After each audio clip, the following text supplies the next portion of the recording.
Ladies and gentlemen, welcome to Rising Star Unscripted. Igama lami uGcibelo Nkosi Mwakazulu Sibongo, all the way from KwaNongoma. Please make sure that you like this video, you comment and subscribe to make sure ukuthi uyawathola wonke ama-videos siwapostayo kule channel awakuluzi.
Today, just want us to share with the second izandla for the job that he has done for uSinqamo Sedile.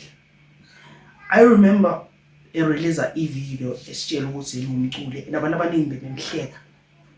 They were making fun of him because they thought uyilo muntu lo mhlawumbe ophazamisekile umuntu othanda ukudlala nje, you understand, and nangendlela abukeka ngayo phakathi kwabantu, you understand. So abantu, they thought he was just making fun out of leyo nto leyo, until as ekhiphe ingoma that is right now making waves on the internet, and I see a lot of people are reacting engomeni zakhe. Like most of the people who are well known are reacting ngengoma zakhe.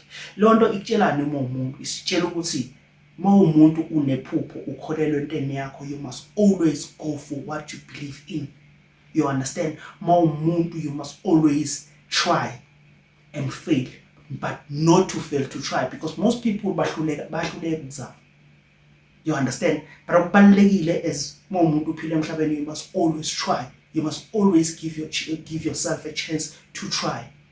And even if you tried and failed, it doesn't mean ukuthi leyo nto leyo sewuphela wayo, but leyo nto leyo it increases ama chances yokuthi usengayiphinda uyenze futhi uyenze kangcono, because you know ukuthi iyiphi mistake uyenzile. We all have seen ubaba uDresekende edlala indima enkulu kuMaskandi, esiza ama-artists amaningi. Like there's a lot that he has done for our community and kuMaskandi, you understand. Lokho siyabonga kakhulu, sithi baba qhubeka njalo, ungadinwa, qhubeke nje usiza abantu, udlala indima enkulu. And I hope abantu abaningi bengabukela uSinqamo Sedile bekholelwe kubona, bekholelwe ukuthi nabo bengakwenza kwenzeke, regardless ukuthi abanye abantu bakhuluma bathini ngawe. Engikuhlungu nje ngakho ukuthi mfowethu mayogathi ngathi uyadlika umzila mfowethu, awukhuphuka amasokisi, Nkosi yethu, siyabonga.